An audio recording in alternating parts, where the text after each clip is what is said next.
Hello, everyone, and welcome back to another edition of Mormon Stories Podcast. I am one of your hosts for today, John DeLynn.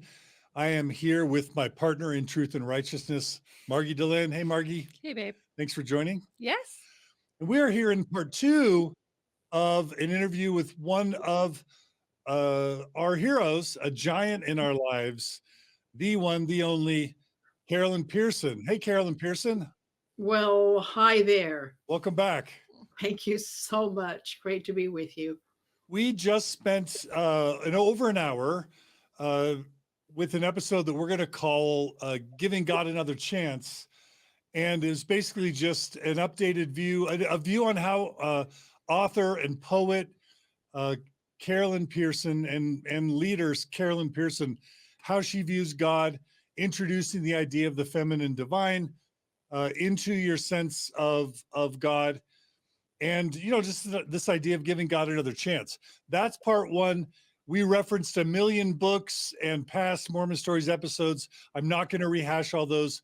Go watch part one, along with all the other references and links we have. Well, we're going to be answering today, as a primary part of today's episode, we're going to be trying to answer this question: how can someone like Carolyn Pearson, who cares about social justice, who cares about women, who's a feminist, who cares about race issues, who cares about history and LGBT people, who cares about all these things, how can she remain a member of the Church of Jesus Christ of Latter-day Saints, where she even attends church? How does that happen? So many people, like, of course, there's still, 4 or 5 million people in the world that remain members of the church.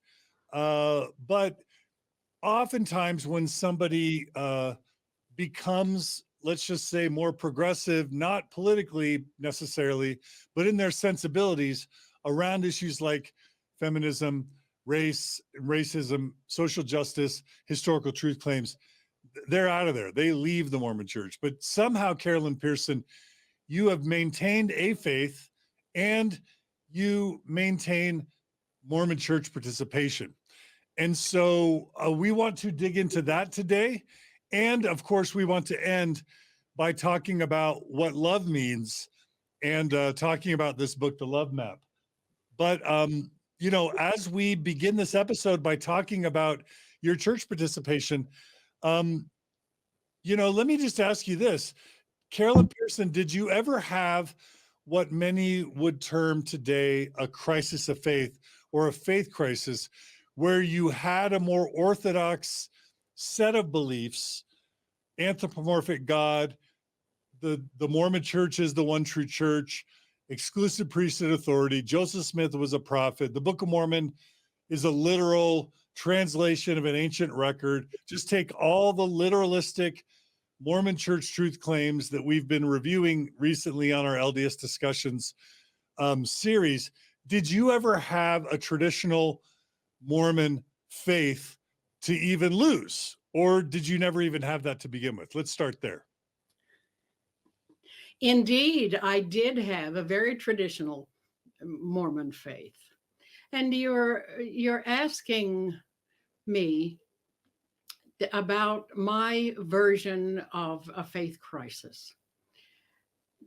And when I hear people talking about their faith crises and how it just makes them so sad, I think I have to describe my faith crisis.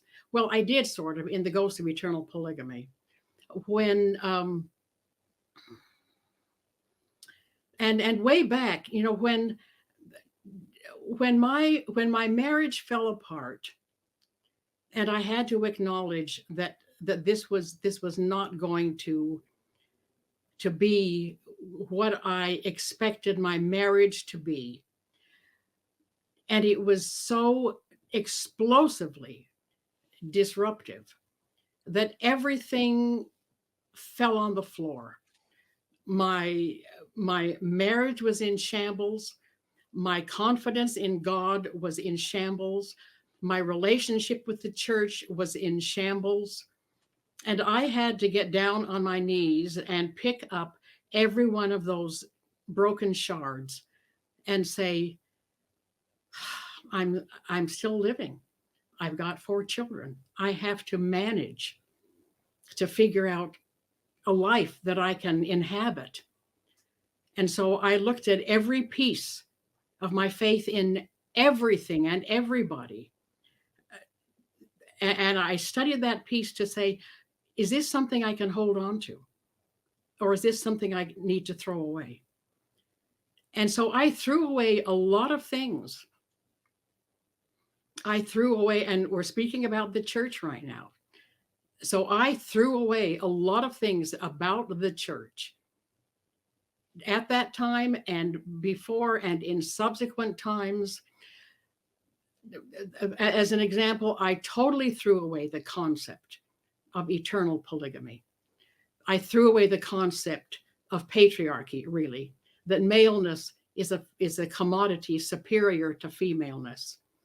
I threw away, in fact, the idea that God is most especially, sometimes only, interested in this church that I have been taught to call the only true church. From then on, I was not really thinking about, is the church true, but is the church good? And is there godliness here? Now, and I suggested just a second ago that when I hear people talk about the pain that they're going through because of a faith crisis, as I really examined my faith crisis, I was joyful, saying, oh, good. I get to throw away polygamy altogether. That was never anything that God established. That was one of Joseph's errors. Oh, that brought me such peace and such a smile.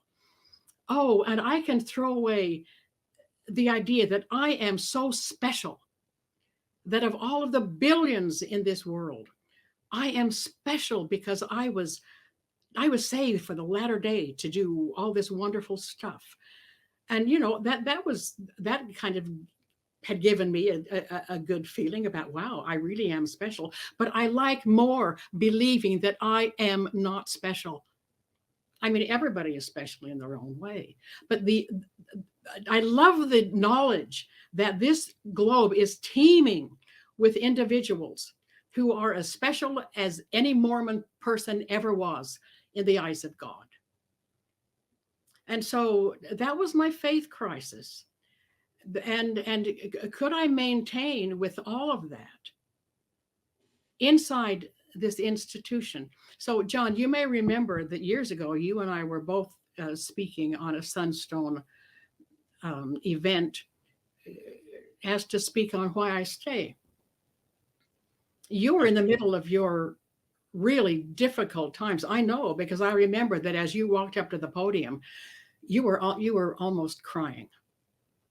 And I know that you went through a great deal of hell in trying to figure out all of that.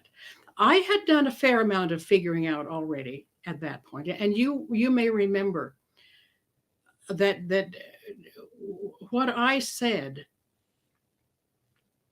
of why I stay is that, and as we have established in our earlier discussion this morning, that the only thing I can really hang on to about what God is God is love.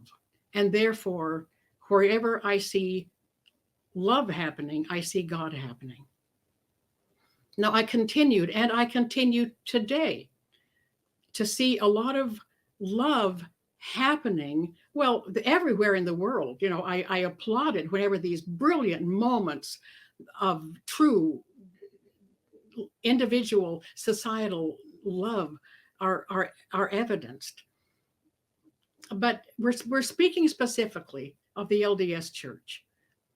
And in my whole journey, and certainly today, I see a great deal of love being manifest within the membership that I engage with. And therefore, I see godliness. And so where there is love, there is God, and there is God within the love that I see in the LDS church. And in addition to that, and very primary to what we're talking about, where I do not see love, I know that God is not there. And consequently, within this organization that we call the LDS church, where I do not see love happening, I have an opportunity to bring love into the situation, and therefore to bring more godliness into the situation. And, in my ward, I see a great deal of love happening. I can be part of it. I have received love and care from the people in my ward when I have needed it. And I am there to love and to give where I see love not happening, meaning God is not happening. I have an opportunity to do what I can to remedy that. Now, in my ward, we have a brand new bishop. I sat down with him for the first time now 3 weeks ago.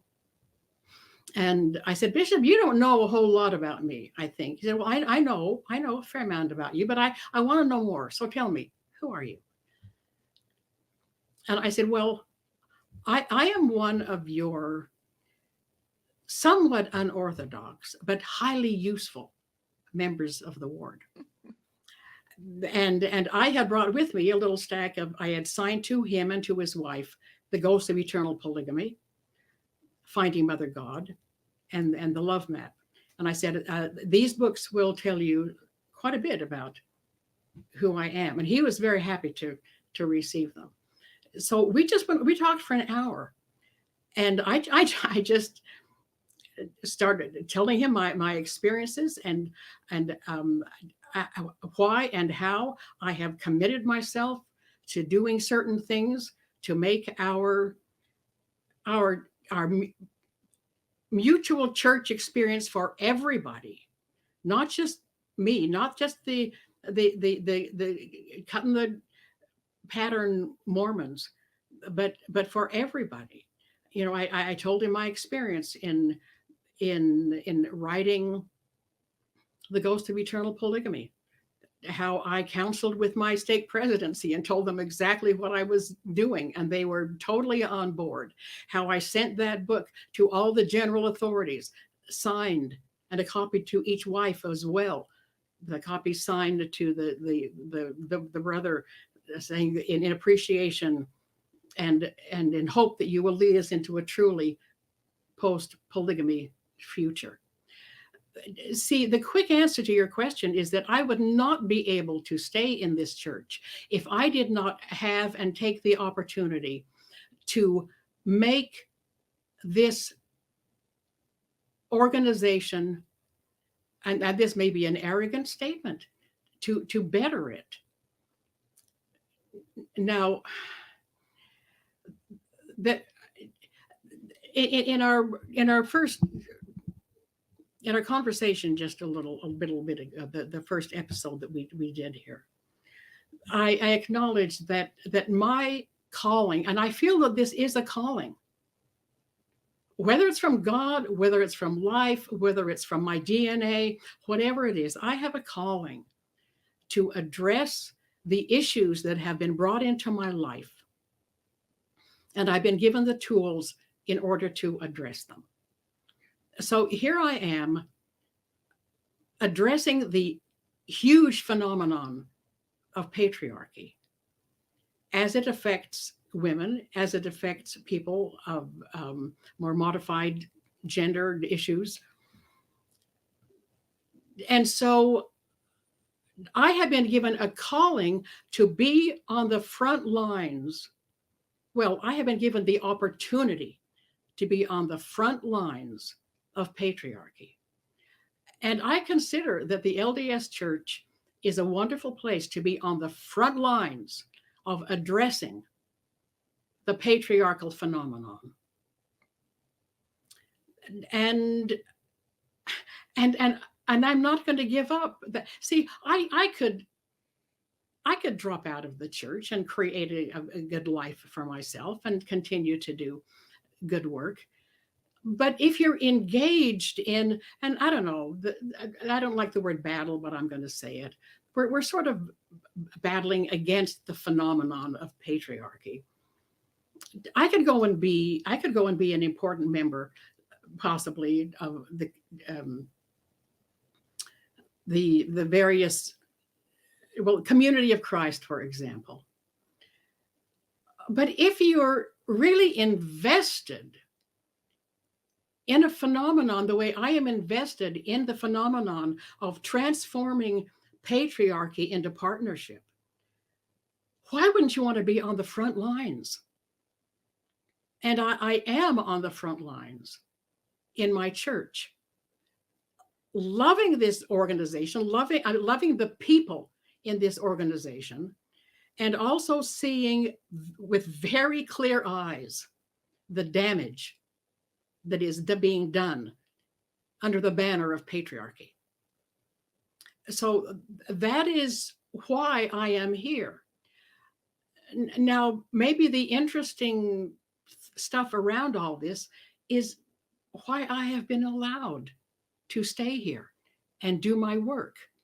And that's not really for me to judge. I am just here to do the best I can with the calling that I have been given to do this, and then to take whatever comes from it. Now, see, the fact is that I am much loved in my ward and in my stake. I have not been called in. I have been very open about all of my work and about my ideas. Incidentally, I do not disrupt any meeting. I have had bishops thank me for not bringing my issues into the chapel. I write a book. I hire a theater to do Mother Will of the Morning.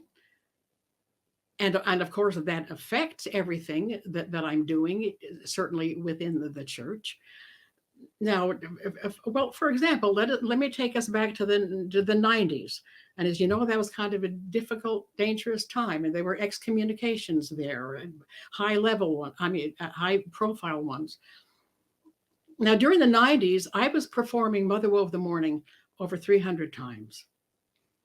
And I would visit with my then stake president, who brought the guests to see me perform that play in San Francisco at least 3 times, because he told me he loved to show me off and say to his high-powered guests, look, we can do this kind of thing in our church. Isn't this great? And he and I, as we discussed a number of times, various things, he said, yes, Carolyn, I get calls from Salt Lake City about you. And I learned he had received calls 7 different times about me from Salt Lake City, saying, should we be doing something about Sister Pearson? And he told me, I say to them, leave her alone. She does better PR for this church than you could ever buy. Leave her alone. Now, maybe I have just been given a special blessing of having priesthood leaders who see the value of what I'm doing and who I am. And I know that's true because I speak to them. But and if I had been living in Utah in the 90s, I likely would have gone the way that the September 6th people did. Who knows? All I know is that I have a calling to do what I'm doing. I do it openly. I do it kindly. I do it with love. And that's all I know. I'm doing what I have been called to do. So let's just go from there. Wow. Well, now I've got like 10 questions I want to ask you, but that's a great opening. So you talked about, and yeah, so I have so many places I want to jump. So you talked about after your faith crisis, everything falling to the floor, and you examining each piece of your Mormonism, picking it up, and then discarding the things that you no longer liked or wanted to accept, or that you thought were bad. One of the most common responses that both Orthodox Mormons and formerly Orthodox, now ex-Mormons who are upset will say is, that's not Mormonism, to pick and choose what things you like and what things you don't, what sections of the Doctrine and Covenants are okay and which ones are not, what doctrine's okay, what's not. That's not Mormonism. Mormonism is what the brethren say at General Conference. It's what's in the scriptures. It's what Joseph Smith taught. And so number one, picking and choosing is not Mormonism. The church tells you what Mormonism is. You, Carolyn Pearson, don't get to decide what Mormonism is. And secondly, by what authority do you think you're allowed to pick and choose? What would you say to those arguments?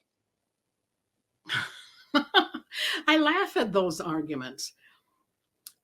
I think that every one of us does or should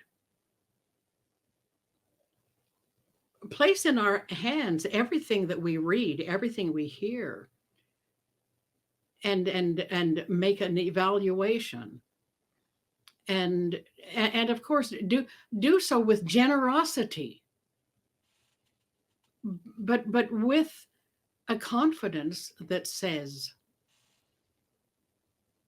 I really believe that strongly. I'm keeping that to help build my personal house on, or this other thing. This does not feel right to me. I'm not going to include it. Now,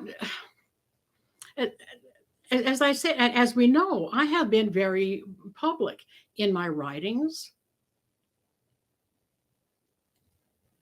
but when I am in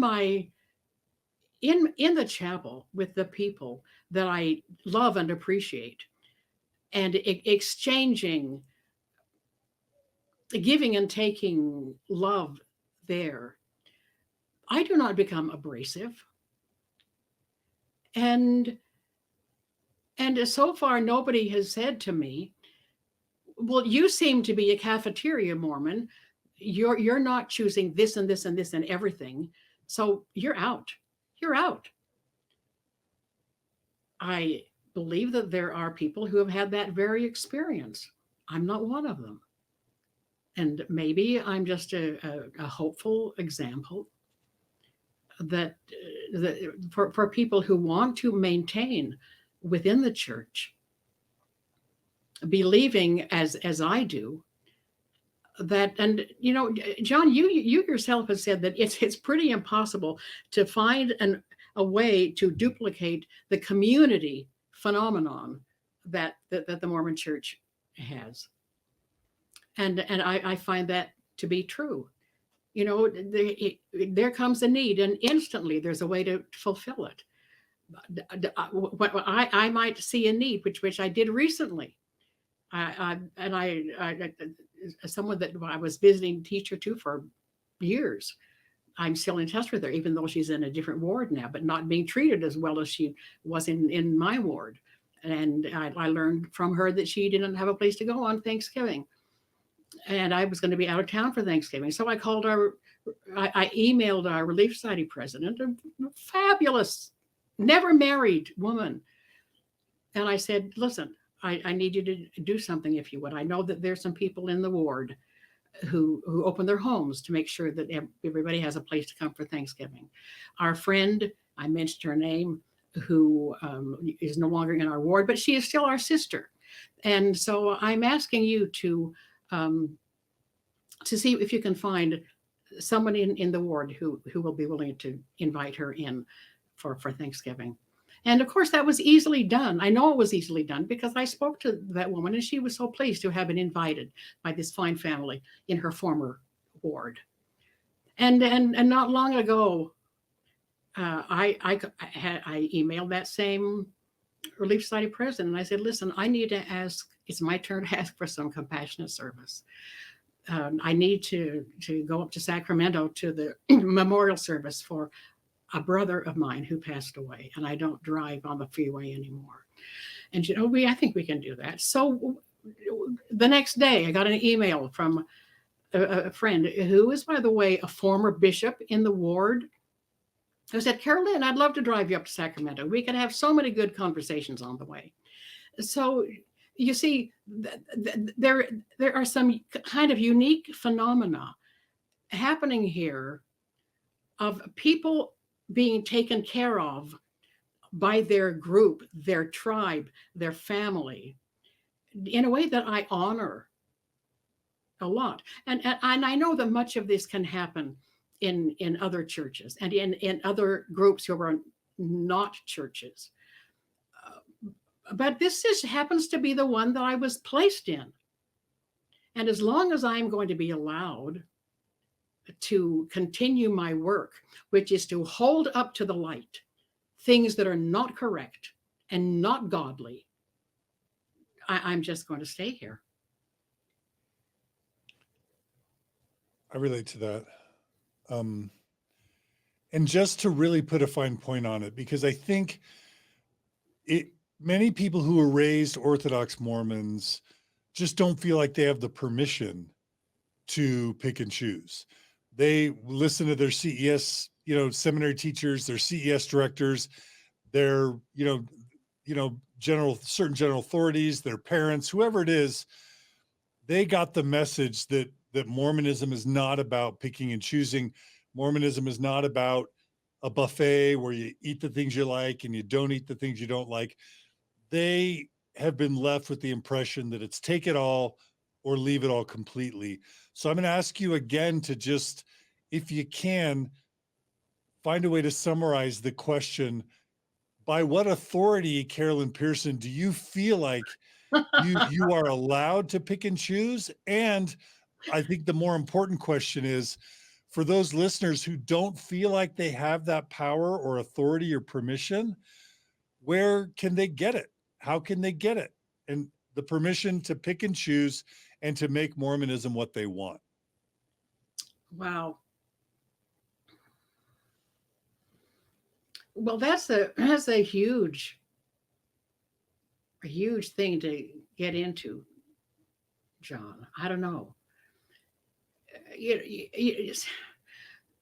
See, just looking at history, there has always been conflicts between individuals and religions. Now, somehow or other, I want to invite people to claim their own authority, not to be just for the sake of being rebellious, not for the sake of being lazy, but to see that the word authority is related to the word author. And every one of us authors our own lives. We are the author of our experience. And I think we do have authority to say, this feels correct to me, and this other does not feel correct to me. Now, throughout history, we have these remarkable stories. We have Joan of Arc, who I was privileged to play in the drama about her life on the BYU stage when I was a student there. And maybe some of that concept is still in my cells. But even before that, see, all of us, when we see movies or stage plays about somebody whose conscience wins over the surrounding demands, we are inspired by that individual. And these things that I'm talking about of me and my own personal life with the church, these are pretty small things. But keep in mind, John, that I am the woman who performed Joan of Arc on the BYU stage.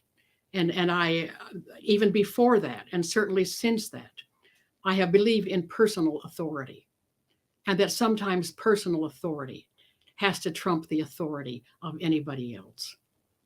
Now, I have not, and I do not expect that I will, like Joan, be burned at the stake center. That's not going to happen for me. I think I'm past that danger. I hope that I am. But if that had happened along the way, and see, you know, I'm not hiding any of my, if you might call them heresies. If you would call it a heresy for me to write a book saying that our founding father, Joseph Smith, made an error in establishing polygamy and that God was never a part of it, someone could say, that's heresy. She should be cut off immediately. I sent that book to all the general authorities. I had already discussed this book and had my state presidency read it. And nobody had any interest in taking me to task on it. So I'm not sure what I'm saying here, except that if we belong to an organization, we have to follow the authority to a large extent. You know, being citizens of the United States, we have to follow certain laws. And in general, these are good laws to protect everybody. Organizations like churches that we participate in by virtue of our choice, usually our heritage. We hopefully can contribute to making that a good and healthy place. And if it is not, we can choose either to leave or to do what we can to make it a healthier place. So I guess I would perhaps encourage people who are listening to this to sort of think, okay, I have deep roots in the LDS Church. I want to stay here, but I'm really troubled at this and this and this. I'm just asking everyone to be a little bit braver than you may have been before. And I don't know about making a big public, I mean, sometimes making a big public exhibit is the thing that is called for. That has not been what I have been called to do. But I would not be able to stay in the church if I did not feel that I had a voice, if I didn't feel that my feelings counted.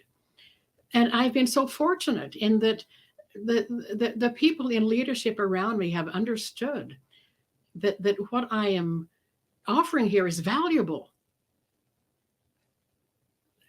So I want to invite everybody who wants to stay in the church. And John, I know that your particular story, that you wanted to stay in the church for a long period of time. You wanted to, even when you were going through the most difficult things.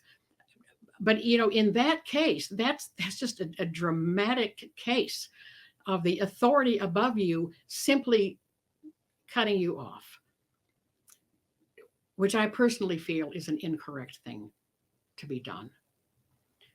But for those who want to stay, I could either have a voice in the church or leave. And you know, actually, I don't think I've ever mentioned this, but there were 6 months that I went inactive in the church. You know, when Prop 8 happened, and the state presidency that I have already referenced, that I had become so very close to, they and I went through the hell of being in LDS community during Prop 8. It was really dreadful. And of course, the church is not apologizing for that, but there is a general understanding that they knew they made some significant missteps at that time. Anyway, I was a valuable resource to my state presidency during that time. And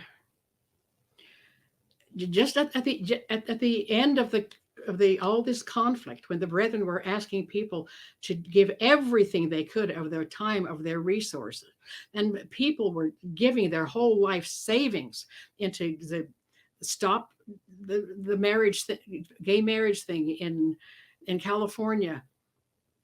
um, in my state, we were headed by very level-headed, good men, and we. Anyway, at the end of that terrible thing, when I heard some of the general authorities giving these talks to the young people, you got to do this for the Lord. You got to get out there and make sure you go to house. We've got to pass Prop 8. And I don't know, when I heard that, there was something in me that said, I don't know if I belong there anymore. I don't know. I said, next week I can't go to church next week. And I didn't. And then I didn't go the next week. And I didn't go the next week. But I continued to be in touch with my good stake presidency, giving them good ideas of what they could do to do some healing of all that had gone wrong here. And anyway, 6 months into my inactivity, I got a call from a former bishop who was now in the stake presidency that I had worked so closely with. And he said, Carolyn, we, the stake presidency, are ready to do some things and utilize some of the good ideas that you've been giving us. Would you be willing to meet with us? And I said, hallelujah, of course I will. So I went to an evening meeting with the three of those spectacularly good men. And they had already decided. My stake president was a very smart man. Don't let anybody tell you that I was running anything of what they were doing. I was a valuable resource. But he had already determined from his own conviction that he was going to hold kind of a fifth Sunday meeting in each of the wards, and have a particular meeting about how we can better love and understand our LGBT brothers and sisters. And so we talked about that, and I gave them some further good ideas, and so the next Sunday, and they went through our stake and did splendid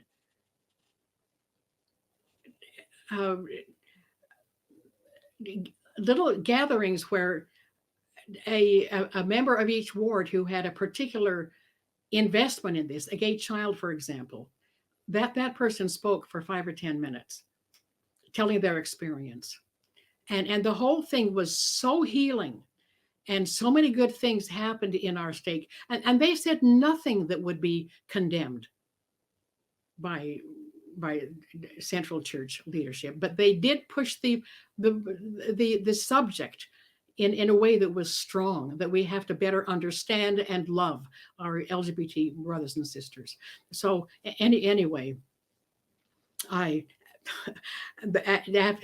we got that going, and I had already said to my stake president, listen, I think if you find something to do that can help heal the problems in our stake, I'll come back and help you do it. Other than that, I'm not sure I'm coming back to church. And so after this opening happened, I just walked back into the chapel the next Sunday. Everybody loved me. I was asked to teach your lesson in Relief Society a couple of weeks after that. And so that was my period of inactivity. So see, and I know I'm an odd phenomenon. I do have a position that I wish everyone had. I do have a voice that I wish everyone had. But whatever your position and your voice are, you've been given it so you can use it. And if you are going to remain within this church, use it. And use it, of course, as you have to filter it through the whole concept of God, which is love. And if you're convinced that what you're offering is a loving and a godly thing, you have to give it. And my work for LGBTQ people, I know, has been remarkable because I hear from them all the time. And my work for women, the same. And I'm not going to give up my voice. And I have no belief that I am in danger of being cut out of the church. So that's my personal story, and I'm just asking everyone who wants to participate to let this be your arena and do your work here. And if this is not the place for you, you can do wonderful work elsewhere. Thank you for sharing that story, Carolyn. Let me ask several follow-ups. What if somebody were to say, but Carolyn, you haven't made a difference. Women still don't have the priesthood in 2022 in the Mormon church. To be gay is still a sin in the Mormon church in 2022. You can still be excommunicated for having a committed, loving gay or lesbian relationship. You can be excommunicated for being same-sex married. The church is still against same-sex marriage. The church still views gay and lesbians as sinners and as excommunicable. And in just so many ways, the church is still doing the same harm it was doing 30 or 40 years ago. You really haven't made much of a difference, Carolyn Pearson. This isn't so much to ask about your particular difference. I think it's more of a question about how can someone look at the church and say, wow, positive things have happened. And maybe if I stick around, maybe I can do positive things too. It's a question about, I guess, expectations and Impact. velocity of progress and impact. Do you understand what I'm asking there, Carolyn? Yes, I do. I do. And see, we're talking in one way. We're talking about the process of history, and history does move very slowly, and then something happens. Like a tipping point is reached, and so I'm totally unwilling to say that my work has not had an impact on the institution. Now, certainly, the brethren did not all of a sudden say, "Wow, look at this great book she's written. This is all powerful stuff. We've got to do something about this." However, that is one of the many things that eventually will cause for a significant change. Let's just talk about the subject of this horrific concept of eternal polygamy that damages marriages right now, today, damages the minds and the hearts of women and the men. It would be hard to look at the church and say, oh, look, this big change happened because Lynn Pearson made that happen. No, and I'm not necessarily expecting that in my lifetime I'm going to see anything like that. But I do know that my work in these various areas have changed the lives positively for untold numbers of human beings. And there is where my satisfaction and my determination lies, because I received and I continue to receive notes from, say, gay men reminding me that I saved their lives. They were going to commit suicide when I wrote "Goodbye, I love you," and from women who tell me that they're so grateful for my book that goes through eternal polygamy because they knew they had to throw away the concept of polygamy, but they thought that to do that they were going to have to throw away the whole church, and that reading that book showed them that they don't have to. If they want to throw away polygamy, totally and stay in the church, they can make that decision to do it. And I have had people tell me, well, here's a more recent one. Now, this should just break your heart. This should break the hearts of all the general authorities. A woman wrote, my husband wept when he finished reading The Ghost of Eternal Polygamy. Until then, he had never understood the anguish that I had gone through all the years of our lives. She said, I love my husband with all my heart, but I felt compelled to withhold a part of myself, a part of my heart and soul from him, because I was anticipating that somewhere, even in the eternities, I was going to have to share him and see him behaving with other women the way he behaves with me.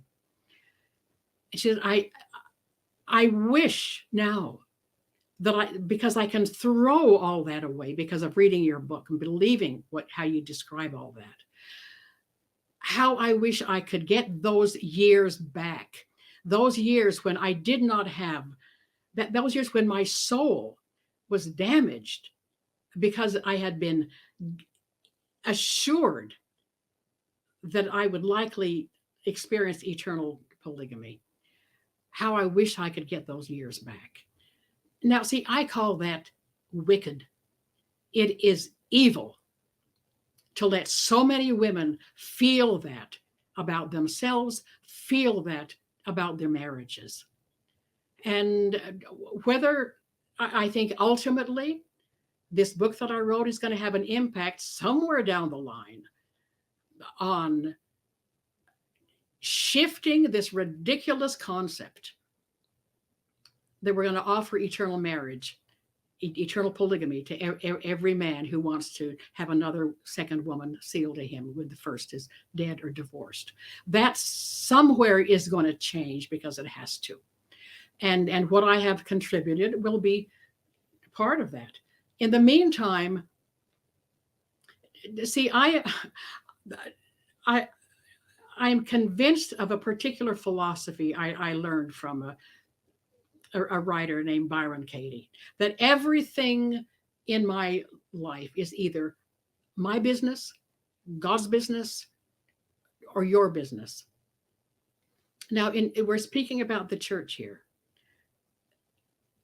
And let's talk specifically about this whole rotten thing of eternal polygamy. My business, I have no business in thinking I should run the church. My business is to let those who do run the church understand the pain, the distress, often the destroyed marriages that are happening because of that concept. So I stay in my business and I do it well. And I give the brethren what I believe they need to know in order to do their business. I love it. And part of what I heard you say is that your focus isn't on changing the church. Maybe it's primarily on changing the lives positively, impacting the lives positively of the members of the church. Is that part of what I heard you say? Yes, I certainly say that. But I also say that the things that I'm committed to, and let's just isolate getting rid of the concept of eternal polygamy and being serious and enthusiastic about shifting the concept of God into bringing the feminine, bringing the mother back into the equation. Now, because we have, our Mormon language is already very clearly figured out. The way that has to happen there, because, the words Heavenly Father are the words that we understand, the words that we use. And so adding the words Heavenly Mother, that's the kind of LDS thing that happens, that then needs to be done. Those of us who are thinking a little more esoterically, will will utilize the concept of God maybe in a little more poetic ways, larger ways than just a father, a mother in the way that we visualize them. But because that's the way that our church language is, that's the step that needs to be taken right now. So yes, I am hoping that my work will at some point invite church leadership to think more truly and sincerely about the necessity, the opportunity of bringing the feminine back into the Godhead, and also of eliminating some of the troublesome things. Number one being eternal polygamy. I do want to change the church in those particular ways. Got it. Carolyn, you framed in today's discussion very early on when you talked about having your faith crisis, sort of asking yourself the question if the church is good. And I want to follow that a little bit, because I think, one of the causes of so many people leaving the Mormon church in 2022 is that they look at the patriarchy. They look at women being second-class citizens. They look at LGBTQ anxiety and depression and suicidality, celibacy, the travesty of LGBTQ celibacy and mixed orientation marriages, which you know more about than all of us. The deceptions about history, the general just rigidity of the leadership, and almost the callousness of the leadership in response to all of these marginalized groups, not to mention the mixed orientation marriages and the unnecessary divorce and family division that is accompanying Mormonism in the modern era. There are so many people who, their testimony falls apart, all their bits of Mormonism fall to the ground, and they start looking at all these Mormon pieces like you did to try and decide if the church is actually good. And they end up coming down on the side of the modern Mormon church being wicked, more wicked and evil than good. What would you say to people who are inclined to just say the church is too rotten, I don't want to stay in it? Ethically, I can't stay in it. It's too rotten. It's too wicked. What would you say to those people? And how have you avoided viewing the church that way and instead seeing it more good than bad and good enough to be willing to stay within it and fight it, or fight evil within it, I should say? Okay. Boy, okay, that's really tough, John. For someone who observes all the difficulties in the church and says, I don't see enough good here that I want to stick around. I honor that. I would not sit down. I would not argue with that person and say, "Oh, wait, let me tell you this. I mean, you can't leave." No, my best female friends have left the church. Close family members have. I do not have one thought that they're not being correct in how they vision their own lives and what they want to see and how they are making their evaluations. I honor that. I don't know. Well, I'm wondering if we want to use the term evil. But and John, of course, everything that you enumerated there, I see, and I'm sure you will understand that I do get angry. I get angry. I get very, I write in my diary and I get snippy and I get judgmental but I think it's only useful to try to heal things rather than to destroy them. Now, wait, that's not going to even sound right, because okay, can this marriage be saved? There are a lot of marriages that ought not to be saved, but some should be saved. And there are a lot of people I know who want to remain in the church and in our church. And there should be an avenue for that to happen if they want to. See, my difference in what everything you described there is that I do see those things, but I know that I have been planted here to try to heal some of the damage that I see being done. Now, I'm not lying when I say that I see so many loving interactions and helpfulness and and true Christ-like experience being shared by the membership. I when I talk like that, I'm mostly focusing on my down on the ground ward experience. It's sometimes is really difficult for me, and so sometimes I just don't think about Salt Lake City very much.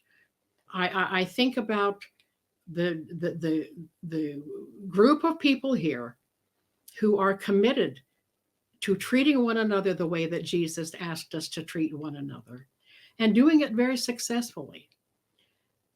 And knowing that wonderful things are happening all over the world, and that if I were a part of that community, I'd be doing the same thing in that community. But I happen to have been planted in this community, and somehow I have had enough a good experience and knowledge that the people in my ward love and appreciate me, and knowing that the things that I give out into the church membership in general, knowing that I have confidence that those things are correct and helpful and things that are loving and are godly. I just know that this is a fertile place for me personally to work. That's all I know, John and Margie. And I'm definitely not in any way discounting the the decisions and the correctness and whatever of people who say, boy, this stack of problems that I'm seeing here is something I don't want to be a part of. I'm out of here. I so understand that. I just have a particular mission to do, and I'm doing it. Beautiful. Yeah, I was curious about connecting with you for a minute about what it means and how it feels for you to do this work. So, my question is kind of around your overall experience. You've kind of expressed that you have voice. You have this kind of area where you can write and express some of the things that are, let's just say, harder aspects of Mormonism for you. And then you have kind of this rich, I mean, I'm feeling from you a rich community locally, where there's just a lot of love, or what you would say kind of godly showing up, right? And so I guess my question is, you talked a little bit earlier about when you show up. I think this was around excommunication, kind of how you've been allowed, how you've continued to be able to do the work kind of in your community. And so how does it feel for you? Let's just say in your meetings, knowing that every ward kind of has its own kind of culture, there's some leeway as to like how lessons are taught, what you're hearing, particular messages around LGBTQIA, human beings. But how does it feel for you when you're hearing things or in lessons, just wanting to connect to your personal experience these days. Is it hard sometimes? Does it feel effortful? Are there some Sundays you go home feeling more depleted than just kind of that checks and balances, what it feels like for you overall to kind of be where you are? Sure. Well, yes, I sometimes just sit and kind of shake my head, not literally, just thinking, oh, I wish that had not been said, or that's not going to be helpful, or I just don't believe that. Um, I don't. Now, for example, in Relief Society, I like to participate in the discussions, and I have never said anything that would embarrass a teacher or make anybody feel less. When I have a comment to make, I raise my hand. I always sit on the front row. And when I'm called on, I stand up and I turn around. I'm the only one who stands up to make a comment. I hate it when people just mumble their little comments. So I stand up and I turn around and I see people looking, oh, what's she going to say now? It's because sometimes I do bring really interesting thoughts. I never have brought something that is that would cause someone to be really, really, really upset. Okay, so okay, in the lessons that we often have about the nature of God, so we talk about what is God. Well, God is a glorified man, and all of these masculine kinds of characteristics. So rather than wanting to stand up and say the closing prayer and pray to Heavenly Mother, and see, I don't do that. I just don't. That's not something I want to hijack. I would raise my hand and say, sisters, again, it falls to me to remind us that we have been created in the image of God, who is male and female. And we are at this moment handicapped by our history, by our language.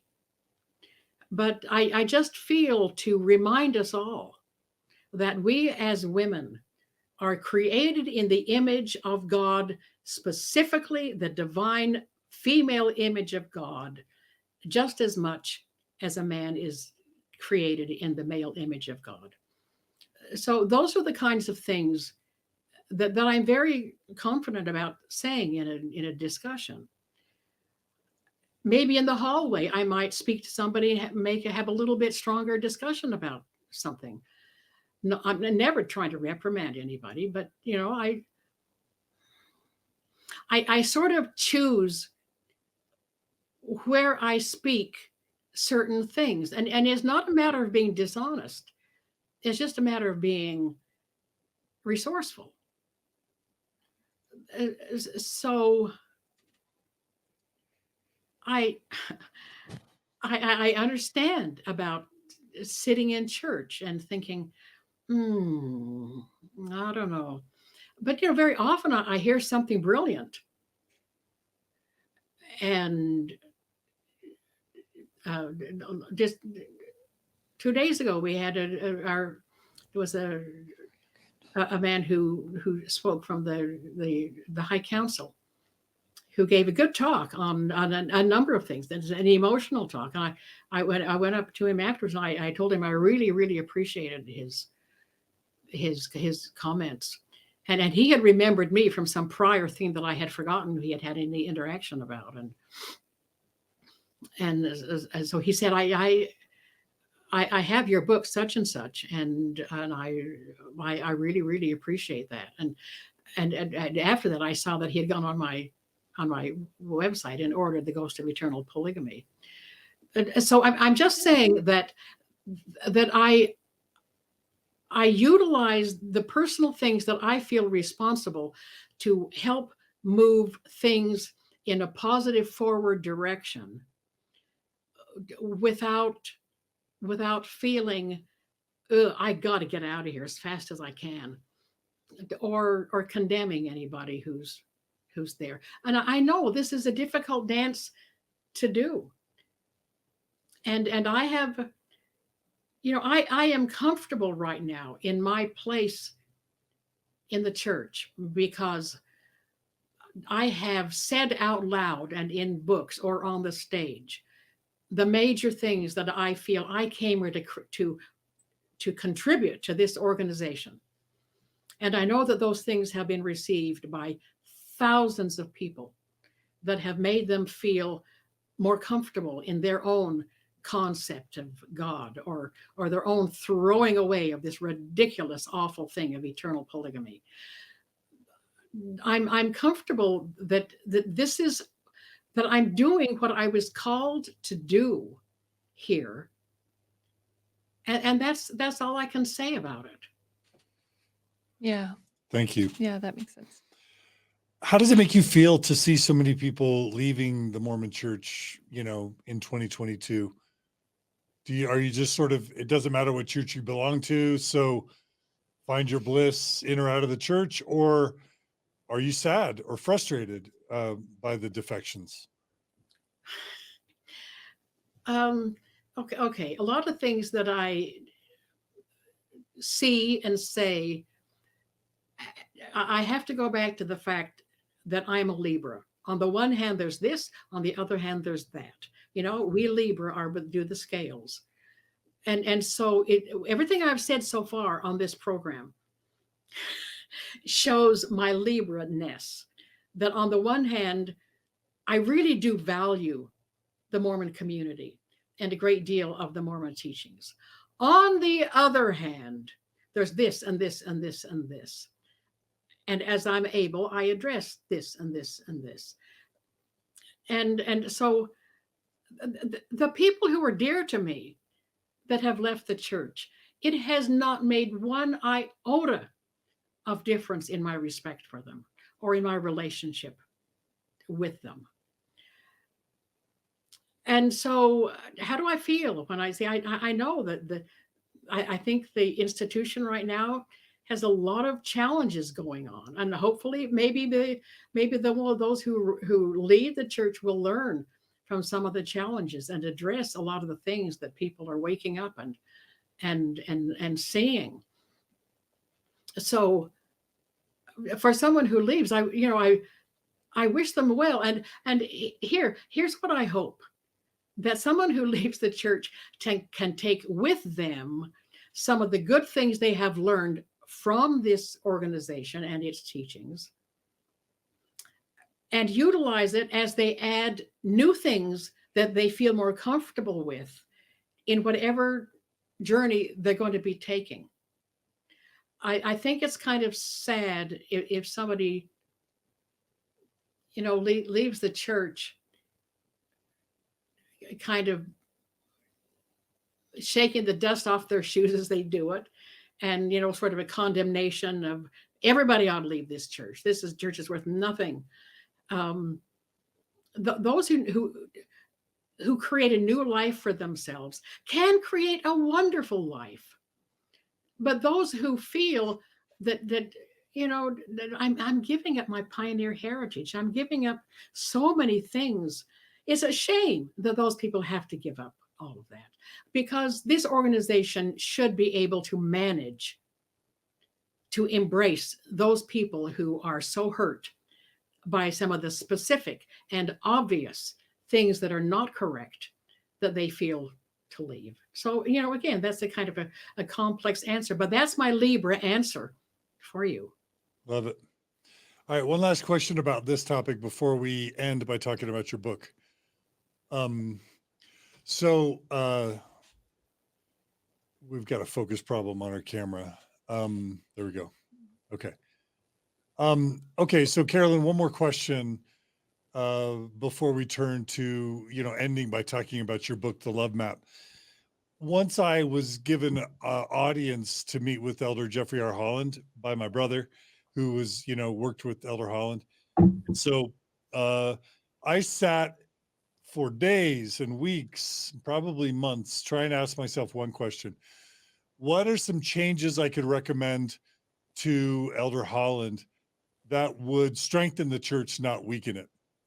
And I literally was never able to come up with one. So for an example, give women the priesthood. Well, that makes it look like the brethren were wrong by denying the priesthood all these years. And maybe it'll make it so men, feel less empowered. I just thought, does the church get stronger if all of a sudden it announces, sorry, we were wrong, women should have the priesthood? No, it probably weakens it. All right.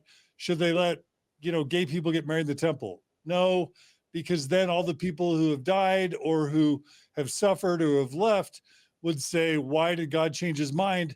He changed his mind about polygamy, changed his mind about Black people. Now he's changing his mind about LGBT people. After a while, people would just realize you prophets aren't talking to God. You're just caving to social pressure. So, okay, giving, LGBTQ people full status in the church, that won't help. Okay, come clean about all your history. Oh, no, wait a minute. If the church admits that they were hiding and lying about its history and everybody learns the true history, they'll decide the church was a fraud and they'll leave it. And I just could never come up with any recommendation that I wanted that would actually strengthen and improve the church.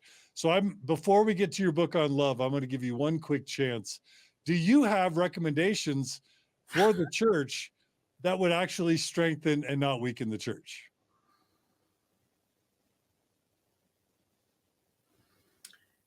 I think that I would say that a foundational, there are all of these specific things that we're talking about.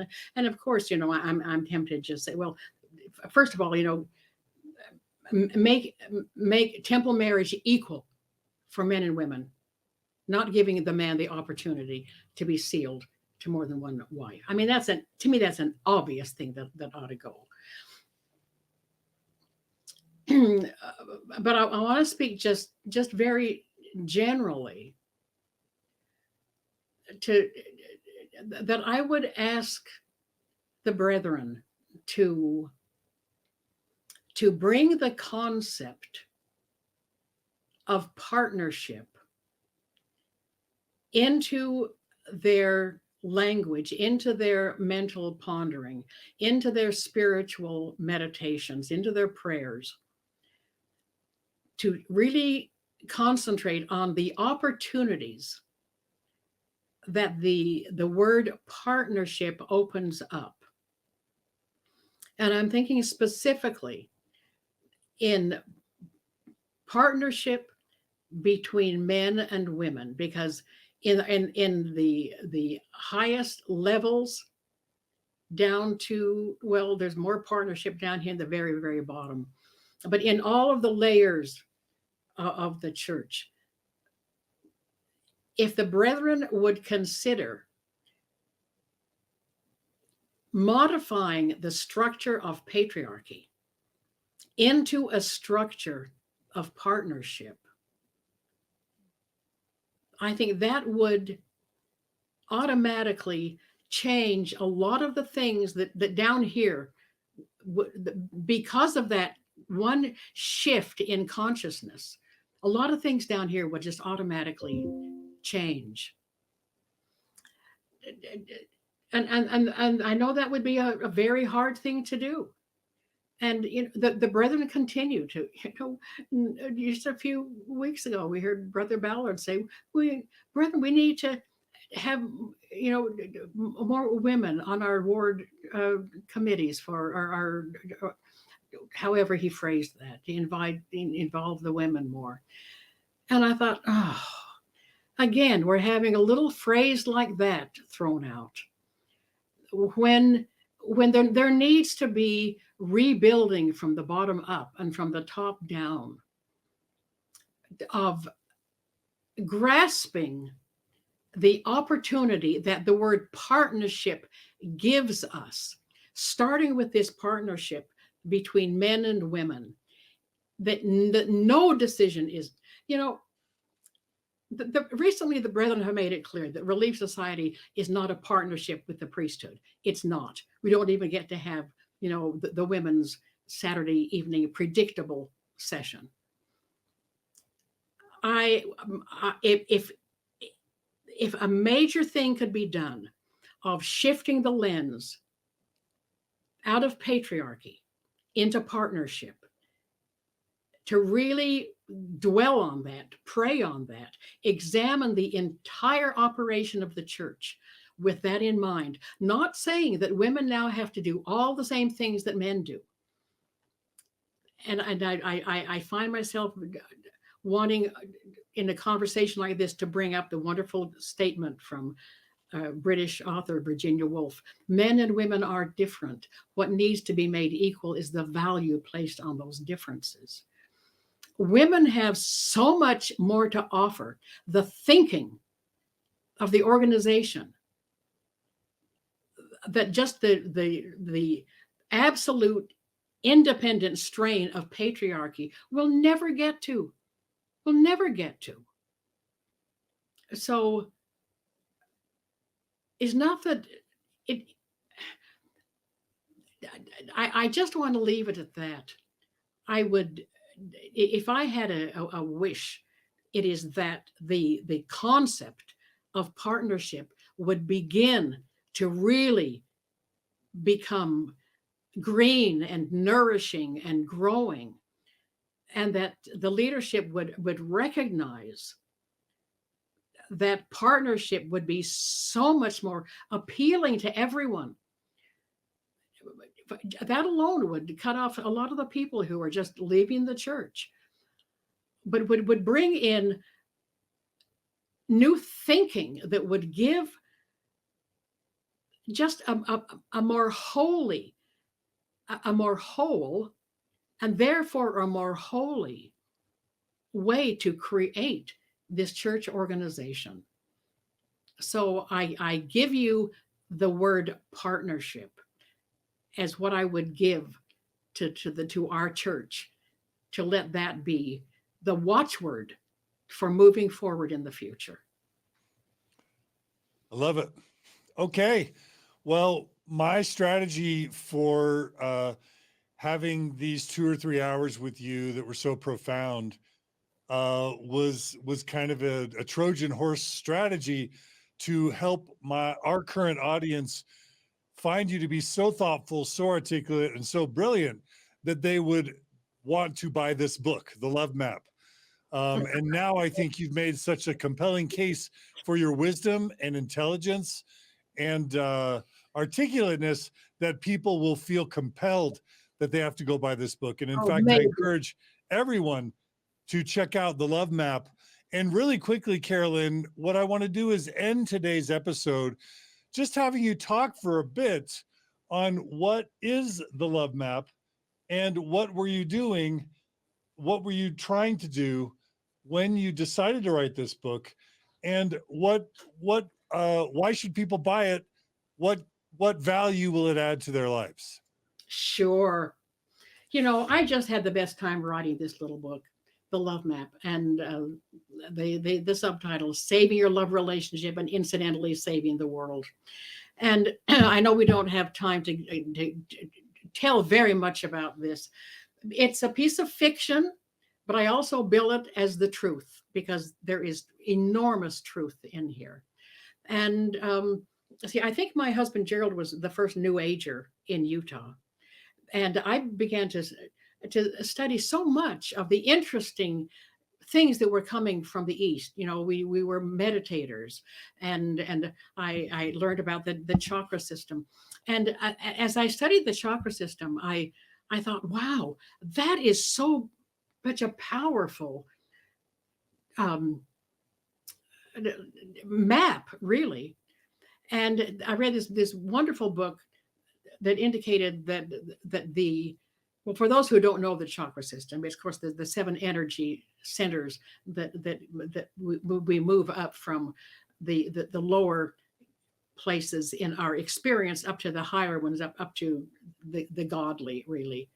And when I read that that civilization in general follows this same general map of movement. I thought, wow, that's really interesting. And then I thought, you know, a romantic relationship follows the same thing. Now, even relationships that are not romantic can follow the same thing. But the story in this is a young woman whose marriage is falling apart after 3 years. And she is sent to Jerusalem by her boss at Google. She's a map maker. She wishes there were a map for love. Why isn't there a map for love? It's so random, so difficult. And anyway, she's involved in a bomb accident, and in her recovery back in her hotel in the middle of the night, she has a vision. She experiences her higher self that tells her, Joanna, you have come on a hero's journey. You want to know about love, how to find it, how to keep it. Here's you and I are going to go on a journey together. So the rest of the book is that. And Joanna learns that there are, and I don't call them chakras, I call them the 7 kingdoms, from the first one of just survival up through the second one of emotion and sexuality and reproduction, to the third, which is power and will, all engaged in moving us even higher up into the next one, which is the heart. The abdomen is the one that represents power and will. The higher one is the one at the heart that Jesus and every great teacher in the history of the world has led us to, that is love. And Joanna learns that she is stuck in the third. Guess what? Most of civilization is stuck in the third. Religions are stuck in the third often. And she sees that her relationship is, she has been exerting power, will, instead of trying to move upward into love. And she has to go through this whole process of learning what that would look like, what it would feel like. And of course, all of us understand that, wow, am I personally stuck in the third, which is my wanting my will over somebody else's will, even the person that I love the most? How can I change that so that I'm operating out of love, out of your good is my good? And so what would it, and Joanna is told us, she's told that she is going to save the world because she is the tipping point. And so what if we each one are the tipping point, that our success in moving from my will over your will is up into the heart, into the place where every great master has called us to operate out of love. So that's in general the journey that we take in the love map. And I think the story is quite delicious. And I know that the concepts that we get to here are really powerful, and that they're true. So that in a nutshell is what this little book is. And I just love it. I'm having some good responses from people who are saying, wow, that made everything so clear for me. There is a map to love. And to manage to stay here in the heart is the challenge for all of us. But being able to see it clearly is helpful. Love it. Yeah. I was telling Margie, there's a little bit of almost a Christmas Carol vibes, because the visitor to Joanna reminded me a little bit of the Christmas Carol experience. You know what I mean by that, Carolyn. Sure. But Sure. And Joanna is shown her past, her present, and her future, if she is able to become a permanent resident of the heart, which, all of us visit, and we do things out of love all the time. But wow, to be permanently engaged in the heart is what we need to try to do. But it has helped me just to be able to say, oh wow, I just slipped out of the fourth kingdom into the third kingdom. I slipped out of love and I spoke in a way that was not. It has helped me just to see that there is a kind of a geometrical movement that we are on in our journey. And you know, a phrase that I like out of Mormondom is eternal progression. We kind of reserve that for the eternities, but our journey right here in mortality is part of our eternal progression. And this map that I call the kingdoms moving upward and out of selfishness and my will over yours, and out of control, but having our impulses always come from love. Now, as you know, as we were speaking about our church organization, our friend Dan Witherspoon asked me when he interviewed me about this book, so where do you think the church is on this journey? And he and I both agreed that, you know, that there is quite a lot of love happening here, but there seems to be a lot of third kingdom, third chakra energy of power, of my will over your will. You know, and I'm sad to read the articles from the Salt Lake Tribune about, you know, some of the experiences of BYU professors, Idaho BYU professors, over whom such control is being held that they do not feel that they are being loved. They are being controlled. So institutions have to look at this, as do we in our personal relationships. Love it. Yeah. A few things, I was going to just add a few things that I really enjoyed about the book. And I was going to mention, I really loved a few of the things that you created in this book. Particularly, I love that Sylvia, you know, is the one that kind of helps in the journeying of, it's Joanna, right? Joanna. I've had like a mind flip. And so for a minute, it kind of feels quite external because she's like taking her places and kind of, but I really love the tie-in that Sylvia is kind of the wise mind within Joanna. I really loved that. And then I also I thought it was so personally impactful to me, Museum of Pain. I don't want to give too much away. I think talking about books, it's kind of hard because I don't want to say too much to then where people feel like they've already read it or experienced it. But I would just say for people reading, for me personally, I found the Museum of Pain, which is part of the Third Kingdom, I believe, within that kind of concept of where you're meeting hurts, pains in relationship to and journeys, and it becomes this. I just thought it was visually so impactful, so powerful. And then I really loved the concept of one with the sword. I just feel like there were some of those things. And then of course the question, right, of what would love do? That kind of centering question to kind of bring us back to ourselves and to what matters in moments. Those are a few of the things that are going to stay with me, Carolyn. Good. So. I'm glad to know that. Yeah.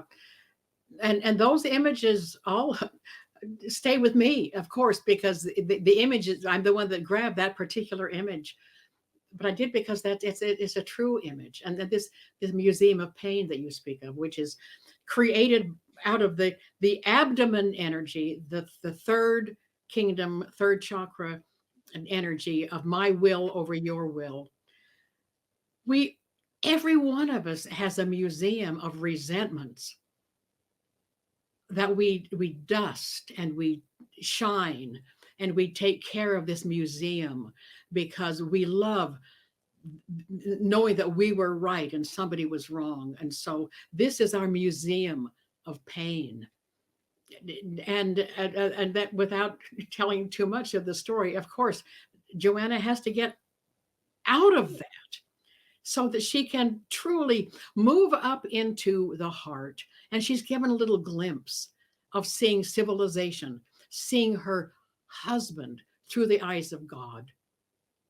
And I thank you for really appreciating the book. I'm glad that you did. And honestly, I I don't think anybody would feel they've been cheated by spending the time with. It's a short book, but it is very, very powerful. And I know that this is true. I know that it is, and so it is. Amen and amen. All right. Well, Carolyn, you've been so generous with your time. The book is The Love Map, Saving Your Love Relationship and Incidentally Saving the World.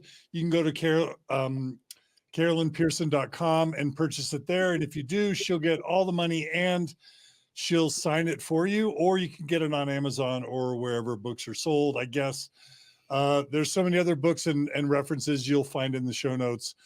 Most importantly, Carolyn, we just want you to know, there's this concept of standing on the shoulders of giants. And there would be no Mormon Stories podcast without Carolyn Pearson. There might not be no Margie and John DeLynn without Carolyn Pearson. So Golly.